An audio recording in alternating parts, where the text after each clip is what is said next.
مولاي صل وسلم دائما أبدا على حبيبك خير الخلق كلهم. مولاي صل وسلم دائما. بسم الله الرحمن الرحيم. السلام عليكم ورحمة الله وبركاته. Waalaikumsalam Waalaikumsalam warahmatullahi warahmatullahi wabarakatuh. Ya, anak-anak yang soleh dan soleha jawab salamnya masih belum benar ya. Jadi kalau jawab salam waalaikumsalam, ya, waalaikumsalam warahmatullahi wabarakatuh. Pak Nazri ulangin ya. Assalamualaikum warahmatullahi wabarakatuh. Waalaikumsalam warahmatullahi wabarakatuh. Masyaallah. Alhamdulillah rabbil alamin wa bihi nasta'in wa ala umuri dunya waddin wassalatu wassalamu ala asyrafil anbiya'i wal mursalin wa ala alihi washabihi ajmain amma ba'du. Anak-anakku semuanya, alhamdulillah, puji syukur kehadirat Allah Subhanahu wa taala yang telah memberikan kita nikmat sehingga kita dapat melaksanakan ya acara kita hari ini, acara yang insyaallah diberkahi oleh Allah Subhanahu wa taala, yaitu Camp Tahfidz. Alhamdulillah. Salawat serta salam kepada junjungan alam Nabi besar Muhammad sallallahu alaihi wasallam. Mudah-mudahan nanti di yaumil qiyamah kita mendapatkan syafaat beliau. Amin amin ya rabbal alamin.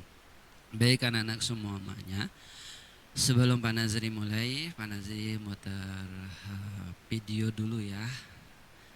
Ya, ini sebagai renungan kita, nak. Sebelum Pak Nazri menyampaikan ya bagaimana kita cara menghafal Al-Quran. أتينا إلى رحلة طويلة جدا ومتعبة، ولكن أتينا إلى مكان يستحق هذا التعب وهذا العناء. نحن الآن في المحافظة الشرقية في جزيرة السعادة. كيف حالك يا شيخ معاذ؟ الحمد لله. كيف حالك يا حبيبنا؟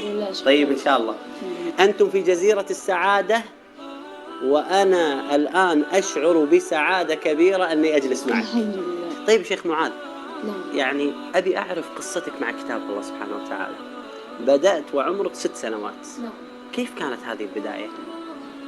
والله أنا بدأت هذه البداية وكانت يعني رحلة شاقة، ولكن كنت أعلم أنها ستكون في النهاية متاعا للإنسان، وفي الآخرة إن شاء الله سيكون القرآن لي شفيعا.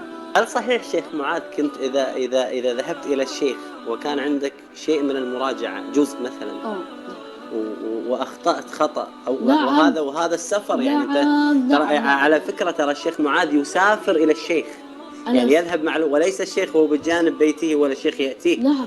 هو يسافر يعني سفرا طويلا حتى تخيل يحفظ. أنني كنت أذهب إلى الشيخ في ومطر. نصف القرآن الأول كم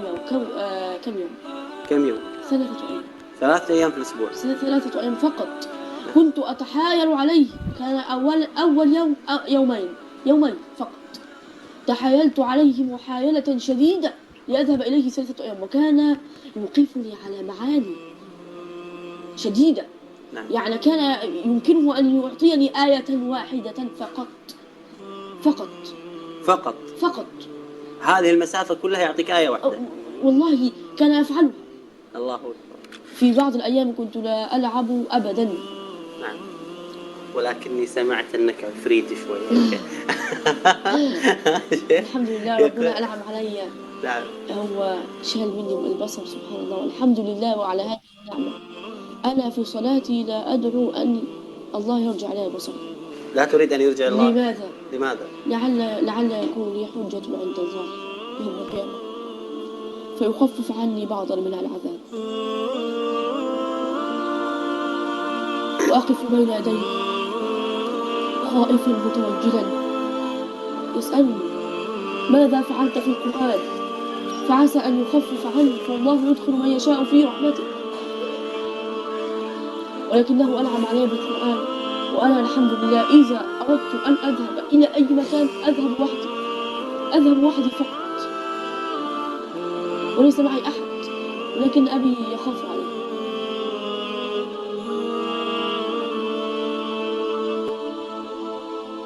تذكرت في هذه اللحظات حال كثير من المسلمين المبصرين الذين تكاسلوا عن حفظ القرآن. يا الله، ماذا ستكون حجتهم عند الله؟ الحمد لله على كل حال. ما شاء الله يا شيخ معاذ، أنا علمت أنك أنت عندك قاعدة لابن القيم. نعم. ما هذه القاعدة؟ قال ابن القيم رحمه الله: ما أغلق الله بابا لعبد بحكمة إلا فتح له بابا. يعني أنت ما تزعل بين أصدقائك أنك أبداً أنت فقدت البصر؟ لا لا لا، في كنت هنا في يعني الصغر، البعض يشعر بنقص. في الصغر كنت أغضب، لن أكذب عليك. نعم. كنت أغضب أحيانا، لكن الآن الحمد لله لا أغضب، فهذا قضاء الله وقدره. النبي صلى الله عليه وآله وسلم يقول: من ابتلاه الله سبحانه وتعالى بحبيبتين فصبر عوضه الله بهما الجنة.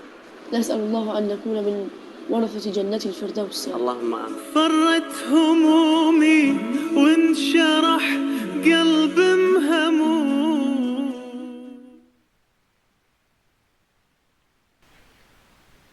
Ya, anak-anakku semuanya, itu tadi ya sebuah renungan buat kita. Ya, kita yang diberikan kesempurnaan oleh Allah Subhanahu wa taala, apa yang nanti kita bawa untuk menghadap Allah Subhanahu wa taala.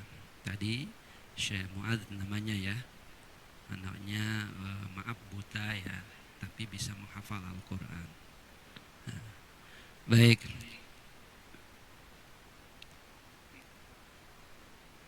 Ya. Hari ini Pak Nazri akan menyampaikan ya praktik menghafal Al-Quran. Ya, praktik menghafal Al-Quran. Ya, ada 4 pembahasan yang kita akan bahas. Mohon diperhatikan sebelum kalian menghafal Al-Quran, sebelum kalian menyetorkan hafalan kepada guru-guru kalian atau musyrif-musyrifah kalian. Yang pertama adalah hal-hal yang perlu diperhatikan sebelum menghafal Al-Quran. Nah, yang kedua, cara menghafal Al-Quran. Nah, ini bagaimana sih cara menghafal Al-Quran? Ya, harus mempunyai metode. Ya. Kemudian materi yang kita hafalkan, ya Al-Quran yang kita hafalkan, ayat yang kita hafalkan, ya urutan-urutannya. Kemudian yang terakhir, hal-hal yang harus diperhatikan ya ketika menghafal Al-Quran. Baik ya, Pak Nazri akan mulai. Yang pertama yaitu hal-hal yang perlu diperhatikan sebelum menghafal Al-Quran. Nah, ini dia ya, ada 13 nih ya. Persiapan spiritual, umur ya, kemudian sudah bisa membaca Al-Quran, mushaf, metode, proses menghafal, menyambung ayat, istiqomah, takrir dan tasmi', yang memperhatikan ayat mutasyabihat, waktu, kemudian setoran hafalan, kemudian murajaah. Ya. Baik, yang pertama adalah persiapan spiritual. Ya. Sebelum menghafal, hendaknya kita memasang niat yang ikhlas, yaitu hanya karena mencari ridho Allah Subhanahu wa taala, bukan untuk kepentingan duniawi. Ya, jadi niat dulu nih. Ya, innamal a'malu bin niyah. Insyaallah kalau kalian ya menghafal Al-Quran, mencari ridha Allah Subhanahu wa taala, dunia itu akan mengikuti. Ya, karena di dalam hadis Rasulullah sallallahu alaihi wasallam, ahlul Quran ahlullah wa khassatuh. Ya, ahlul Quran itu ya ahlu keluarga Allah Subhanahu wa taala di dunia itu adalah para ahli Al-Quran. Ya, para penghafal Al-Quran, ya, para pencinta Al-Quran itu adalah keluarga Allah. Ya, Allah tidak akan memberikan keluarganya di dunia itu melarat ya atau menderita.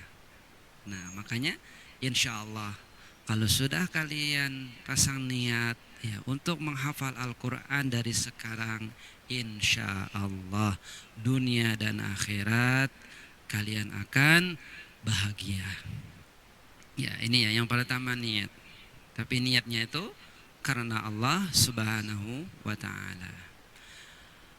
Ya, niat yang ikhlas akan mempengaruhi proses menghafal Al-Quran dan akan membawa keberkahan bagi penghafalnya. Ya. Kemudian yang kedua, umur. Nah, banyak orang bilang kalau misalkan tua gitu kan, udah umur saya tua, nah itu sebagai alasan saja. Tidak ada batasan tentang umur bagi seorang yang akan menghafal Al-Quran. Karena pada waktu Al-Quran diturunkan pertama kali, banyak sahabat Nabi yang baru memulai menghafal Al-Quran setelah mereka dewasa dan bahkan sudah lebih dari 40 tahun. Ya, jadi nggak ada batasan umur. Ya, jadi nggak ada alasan, oh saya udah tua gitu. Tidak ada.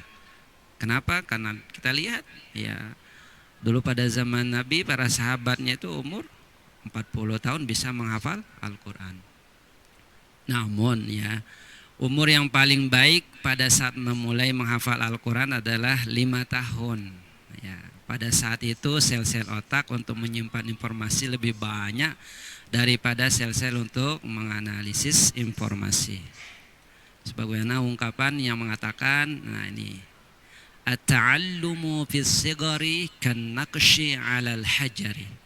Ya, belajar di waktu kecil adalah laksana mengukir di atas batu. Jadi kalau kita menulis di atas batu itu kan kelihatan, ya.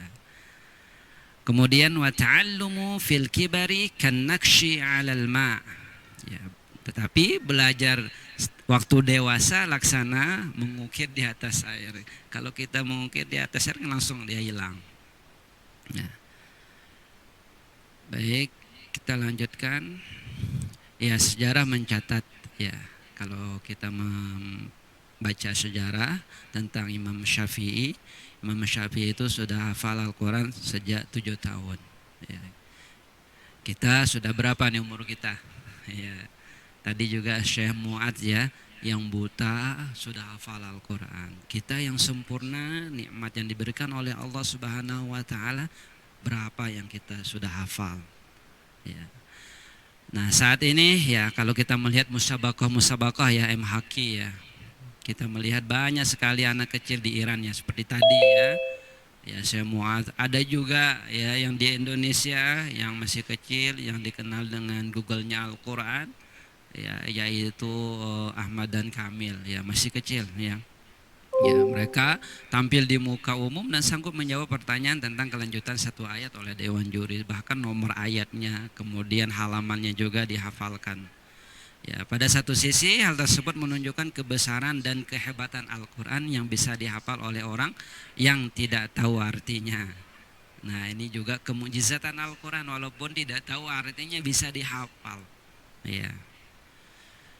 Kemudian yang ketiga, bisa membaca Al-Quran. Ya. Ketika ingin menghafal Al-Quran, hendaknya sudah bisa membaca Al-Quran dengan baik dan benar sesuai tajwid. Nah ini ya, jangan sampai kalian menghafal Al-Quran dengan tulisan Latin. Ya. Misalkan menghafalkan surah Al-Mursalat, Al-Insan, kalian tulis dulu dengan Latinnya, kemudian kalian setorkan. Nah itu tidak dibenarkan, karena Al-Quran itu diturunkan dengan bahasa Arab, bukan dengan tulisan Latin ya. Jadi yang berpahala itu adalah membaca Al-Quran dengan tulisan Arab ya. Jadi kalian sebelum menghafal Al-Quran itu harus bisa membaca Al-Quran ya, dengan tajwidnya ya. Hendaknya sudah bisa membaca Al-Quran dengan baik, benar dan lancar, agar ayat-ayat dihafalkan sudah benar sesuai dengan ilmu tajwid. Namun bisa saja seorang anak kecil nih ya, kalian ada yang kalian 2 tahun, 3 tahun itu sudah hafal ya beberapa surah. Kok bisa seperti itu ya? Karena anak tersebut ya padahal belum bisa membaca Al-Quran, tetapi diajarkan oleh orang tuanya, dibacakan, talaki istilahnya. Namun seperti ini tidak boleh terus menerus ya, harus diajarkan. Kemudian yang keempat ya, yang diperhatikan yang keempat adalah mushaf. Nah ini sering Pak Nazri juga ya sampaikan di kelas-kelas kalian. Mushaf yang kalian pakai itu harus satu, jangan diganti-ganti ya. Mushaf yang digunakan itu jangan bermacam-macam ya, satu mushaf dipakai ya. Pengalaman Pak Nazri dulu ya, pernah Pak Nazri mengganti mushaf. Wah luar biasa itu, susah ya. Makanya kalau sudah ganti satu ya satu. Ya, makanya kalau kalian lihat orang yang menghafal Al-Qur'an itu sampai bulukan itu Al-Qur'annya itu. Ya, karena seringnya dibuka, dibaca. Nah, ini mengenai mushaf. Nah, Pak Nazri ini ya, ada yang mushaf. Nah, seperti ini digambar ini ya. Ini mushaf pojok namanya nih. Ya, mushaf pojok. Ya, apa itu mushaf pojok? Yaitu setiap akhir halaman adalah akhir ayat. Nah, ini pengenalan mushaf dulu ya. Nah, kan setiap akhir halaman itu adalah akhir ayat. Nah, itu namanya Quran pojok. Ya. Yang paling masyhur saat ini adalah model mushaf Menara Kudus atau mushaf Madinah. Ya. Nah, mushaf model ini terdiri dari 15 baris. Ya, 15 baris. Nah, kalau 15 baris berarti satu juz terdiri dari 10 lembar. Sehingga 30 juz itu terdiri dari 300 lembar atau 600 halaman. Kalau kita ya targetkan untuk menghafal Al-Qur'an ya, satu hari satu halaman. Berarti kalau satu halaman 600 hari ya. Kalau kita mau targetkan satu hari satu halaman, berarti berapa hari yang kita perlukan untuk mengkhatamkan Al-Quran? Coba ada yang bisa jawab? 600. 600 hari ya? Berarti berapa tahun itu? Setahun lebih lah. Setahun lebih. Berarti Hampir berapa? 2 tahun. 2 tahun. Nah, berarti kalian sekarang kelas 7 SMP ya 9 ya. Nah, kalau kalian istiqomahkan sehari satu halaman, berarti selesai kalian di SMP ya 9, kalian bisa mengkhatamkan 30 juz. Bisa nggak? Satu hari satu halaman. Oh, khatamnya 1 tahun berapa? Kenapa? Berarti khatamnya 1 tahun 7 bulan 25 hari. Apa kata tadi? Nggak kedengaran. Khatamnya 1 tahun 7 bulan 25 hari. Kira-kira. Oh, 1 tahun 7 bulan Kalau 25 hari. 50 hari ya? 25. 25 hari. Nah, itu yang kita perlukannya. Iya. Nah, Iya. kan berarti kalau kalian niatkan dari sekarang saya mau menjadi hafiz Al-Quran. Ya, saya harus targetkan satu hari itu satu halaman. Nah, kalian selesai di SMP ya 9 ini bisa mengkhatamkan Al-Quran. Ya, kalau kalian sudah SMP bisa sudah mengkhatamkan Al-Quran, jadi SMA-nya itu gampang. Kalian bisa mendalami pelajaran-pelajaran yang lain. Tetapi Al-Quran sudah kalian pegang. Sudah ada di otak kalian, sudah ada di hati kalian. Maka insya Allah semuanya akan dimudahkan oleh Allah Subhanahu wa Ta'ala. Tapi intinya adalah istiqomah. Ya, nanti ada juga syaratnya itu. Nah ini ya, ini yang nggak perlu Pak Nazri sampaikan. Yang penting tadi itu. Ya, ini sih tentang bagian-bagian mushaf tadi ya, keterangan mushaf tadi. Nah langsung kelima, yaitu metode. Nah ini metode. Sebagian ulama masa lalu menggunakan metode menulis. Nah, kalau di luar negeri Arab anak-anak yang di Iran ataupun di Yaman ya, kalau kita lihat ya itu diceritakan oleh guru Pak Nazri ya di pesantren dulu. Mereka itu menghafalkan Al-Quran itu dengan metode menulis ya. Ditulis di lauhun ya. Lauhun artinya ya papan. Ya, mereka nulis papan terus. Kemudian baru dihafalkan. Ini cukup efektif ini ya. Karena pada saat menulis seseorang akan memperhatikan tulisannya ya, sehingga relatif mudah untuk dihafalkan. Nah, ini metode ya, menulis ya, dengan cara menulis. Kemudian bukan kalian menulis Latinnya, bukan. Itu bukan cara orang menghafal Al-Quran, tapi yang ditulis itu adalah tulisan Arabnya. Misalkan wal mursalati urfa, kalian tulis wal mursalat. Jadi kalian tahu ya harokatnya apa gitu, bentuk tulisannya itu apa. Itu ya. Kemudian keenam, proses menghafal. Nah, ini proses menghafal ya. Ada ya teknik-tekniknya, ada langkah-langkahnya. Ya, ini hal-hal yang perlu diperhatikan ketika menghafal Al-Quran. Yang keenam itu proses menghafal. Hal-hal yang harus diperhatikan sebelum menghafal Al-Quran. Ya, adapun pembahasan yang keenam ini ya lebih khusus. Yang pertama ya cara proses ini ya, proses menghafal Al-Quran. Ada banyak sekali metode menghafal Al-Quran yang bisa kita gunakan saat ini. Mohon ini diperhatikan nak. Ya, mohon ini diperhatikan. Berikut ini contoh alternatif metode yang bisa digunakan dalam menghafal Al-Quran. Ya. Ini metode yang pertama, langkah pertama. Ini mohon diperhatikan. Membaca ayat yang akan dihafalkan dengan melihat mushaf. Melihat mushaf, melihat Al-Quran sebanyak 10 sampai 30 kali dengan konsentrasi penuh, fokus dan sambil mulai menghafalkan. Ya. Pertama, lihat dulu 10 sampai 30 kali dengan konsentrasi satu ayat, lihat. Ya. Kemudian sambil mulai menghafalkan. Ini proses pertama.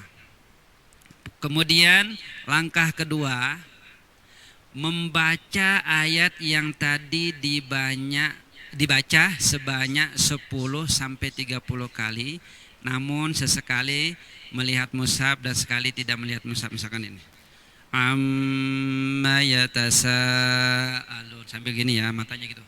Amma yatasaalun. Nah, seperti itu. Nah, ini langkah kedua. Ini dilakukan ya sampai 30 kali. Nah, terus saja ya.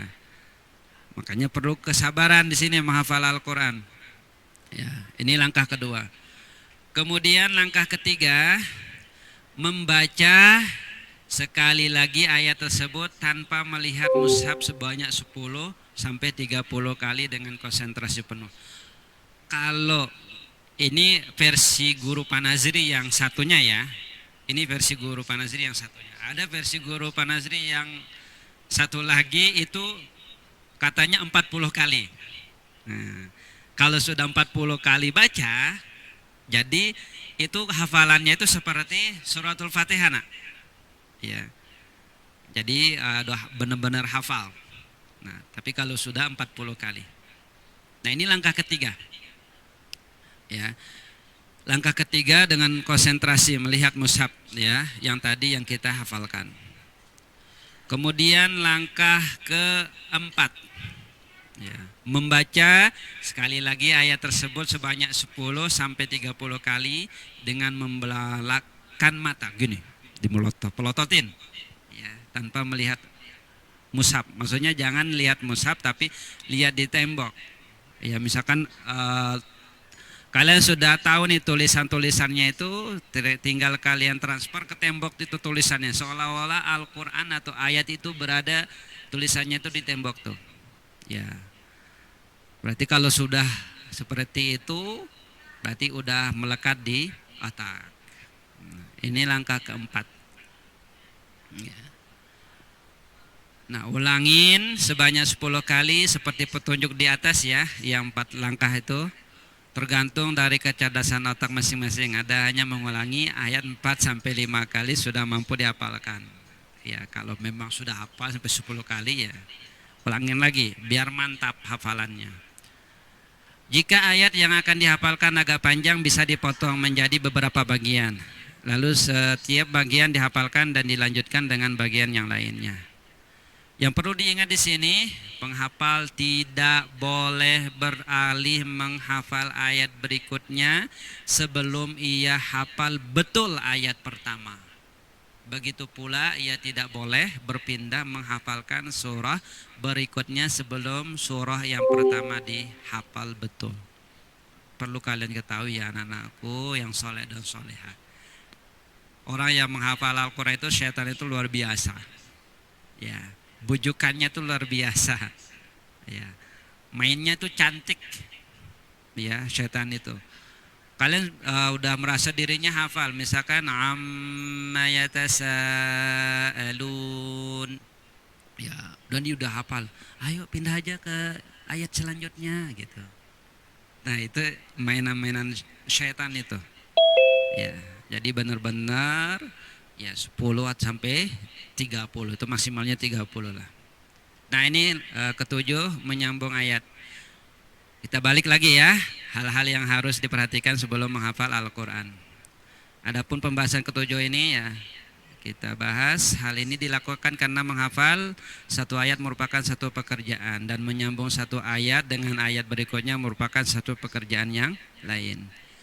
Jika dalam menghafal seorang langsung menghubungkan akhir ayat dengan awal ayat berikutnya, maka dua pekerjaan tersebut bisa dilakukan sekaligus. Sehingga ketika mengakhiri satu ayat, ia langsung terngiang dalam benaknya ayat berikutnya. Ya, bukan misalkan alhamdulillahirabbil alamin, berhenti dulu. Apa ya selanjutannya? Nah, ya. Baik, yang ke-8 yaitu istiqomah. Ini sangat penting sekali, yaitu keistiqomah kita bagi orang yang menghafal Al-Quran. Ya, hal ini sangat penting sebab tanpa istiqomah atau konsisten sulit untuk menentukan lama waktu menghafal. Nah, jadi kalau nggak istiqomah walaupun targetnya tadi ya, makanya punya target. Ya, saya selesai di SMP ya 9 ini khotam. Ya. Pasang niat sangat dari hari ini ya, karena kem tahfiz. Satu hari ini kalian setorkan juz 30 selesai. Nah, mantap. Istiqomah yang dimaksud di sini adalah istiqomah dalam waktu. Ya, oleh karena itu menghafal perlu mengatur waktu dalam sehari semalam dengan sebaik-baiknya dan perlu menyediakan waktu yang menurutnya paling tepat untuk menghafal Al-Quran. Apalagi kalian ya sekarang di rumah, standby di rumah, banyak waktu kalian nak, ya banyak sekali waktu kalian. Kalau kita lihat KBM itu kan kegiatan belajar mengajar kalian paling sampai jam 1. Setelah itu kan udah selesai. Nah, itu kalau kalian gunakan untuk menghafal Al-Quran luar biasa. Ya, istiqomah dalam target hafalan artinya jika ia telah menargetkan hafalan untuk satu hari misalnya setengah halaman atau maka ia akan terus mengejar target tersebut setiap harinya dan baru berhenti setelah targetnya tercapai. Nah, kalau bisa setengah halaman, kalau udah terbiasa setengah halaman ya lanjutkan ya 1 halaman. Kalau lebih gampang lagi ya lanjutkan lagi karena sudah terbiasa itu jadi gampang semuanya. Ke-19 takrir dan tasmi'. Ya, takrir yang mengulang, tasmi' memperdengarkan. Pak Nazir percepat aja ya. Takrir artinya mengulang ya materi yang sudah dihafalkan yaitu dengan membaca di waktu yang lain. Penghafal bisa membagi waktu dengan 2 atau 3 bagian pada setiap harinya. Misalnya pagi hari untuk menghafal materi baru ya dan sorenya untuk mengulang materi yang telah dihafalkan atau sebaliknya ya mengulang di waktu pagi tapi menambah hafalan waktu sorenya ya. Takrir itu bisa dilakukan ketika dalam sholat fardu atau sunnah. Nah, tasmi ialah memperdengarkan hafalan kepada orang lain yang lebih senior ya, kakak kelas kalian ataupun orang tua kalian atau nah seperti nanti ini kan kegiatan KM tahfiz sekalian menyetorkan hafalan kalian kepada guru-guru kalian. Ya, kemudian ke-10 memperhatikan ayat mutasyabbihat. Nah, ini perlu sekali juga ya. Ya, ayat mutasyabihat itu adalah ayat-ayat yang mempunyai kemiripan dalam redaksi antara satu dan lainnya. Ya, jangan sekalian nanti illal ladzina amanu wa 'amilus solihati lahum ajrun ghairu mamnun. Itu enggak pakai falahum. Ada lagi illal ladzina amanu wa 'amilus solihati falahum. Nah, itu beda lagi. Kalau yang pertama Pak Nazri baca itu akhir surah Al-Insyiqaq. Kalau yang kedua pakai falahum itu surah At-Tin. Nah, ketika kalian menemukan ayat seperti itu fokus. Oh, ini ada ayatnya ini di ayat di surah yang lain. Ya. Oke, selanjutnya adalah dalam Al-Quran terdapat banyak ayat-ayat mutasyabihat yang sering yang mengecoh seorang penghafal Al-Quran. Ya, ini ya. Kemudian lanjut aja ke-11, waktu. Ya, waktu menghafal terkait dengan keadaan setiap orang. Kapan waktu ternyaman untuk menghafal? Ya, itu tergantung orang yang menghafal Al-Qur'annya ya. Ada moodnya ya. Nah, ketika ada mood ya, itu dimanfaatkan sekali ya, Nak. Ya, ketika ada mood jangan disia-siakan. Karena ada apa namanya? Datang mood itu luar biasa itu ya. Nah, ke-12 setor hafalan. Ya, setor hafalan kepada guru ya. Menghafal Al-Quran perlu menyetorkan hafalan ya. Dengan memperhatikan tartilnya, bacanya, tahqiqnya, kemudian tadwirnya ya, bacanya. Ke-13 murojaah. Ya, murojaah adalah kegiatan membaca kembali dengan hafalan yang telah dihafal betul-betul melekat dalam otak. Tanpa murojaah, ayat-ayat yang sudah dihafalkan sangat mudah terlupa. Ya, 3 urutan materi yang dihafalkan. Ya, Pak Nazir percepat aja. Salah satu kebiasaan para pendidik ya atau Al-Quran yaitu kalian disuruh ya seperti sekarang ini disuruh untuk menghafalkan surah apa namanya juz amma ya. Kemudian setelah selesai baru kalian bisa putuskan mau mulai dari juz 29, 28, 27 atau mulai dari juz awal atau juz 1. Kemudian yang terakhir hal-hal yang harus diperhatikan ketika menghafal. Ya. Hal-hal yang harus kalian perhatikan ketika menghafal. Nih, perut jangan terlalu kenyang dan jangan terlalu lapar. Itu mengganggu nanti. Jangan terlalu kenyang, nanti kalau terlalu kenyang maka ngantuk. Nah, jangan terlalu lapar juga, maka perih nanti perutnya. Jadi nggak konsen menghafalnya. Ketika menghafal harus dengan suara, jangan dalam hati saja. Nggak bisa ya. Tapi ayat sambil gerakan otak kalian gini, goyang-goyang gitu. Karena itu mempengaruhi otak selnya. Ya, sel-sel yang ada di otak kita itu. Jadi goyang-goyang gitu. Makanya kalau kalian melihat orang anak-anak Arab itu dia itu goyang-goyang gitu. Ya, menghafalnya. Yatasaalun 'anin naba'il 'azim. Itu perlu karena apa namanya? Sel-sel otak kita itu ya mempengaruhi. Kemudian ketika menghafal bacaan harus tartil. Ya. Pikiran harus jernih, jangan dalam keadaan kalut atau pusing. Ini nggak bisa masuk nanti kalau lagi pusing. Ya, hati tetap berada pada situasi keimanan yang baik dan tidak boleh melakukan kemaksiatan. Hal-hal yang bisa membantu murojaah hafalan adalah mendengarkan bacaan orang lain melalui kaset, ya. Kemudian mengerti arti yang dibaca atau wiridan ya, wirid dengan baca Al-Quran murojaahnya. Kemudian menghafal Al-Quran harus memperhatikan ayat-ayat yang mempunyai kemiripan redaksi yang tadi ya, ayat mutasyabihat yang tersebar di surah-surah ayat itu ya. Banyak sekali ya ayat-ayat yang sama. Makanya kalau udah dapat 1 juz aja, itu banyak pengulangan-pengulangan ya. Kalau kalian mulai dari juz 1 itu, nanti juz 2 itu banyak pengulangan. Juz 3 juga banyak pengulangan. Ya.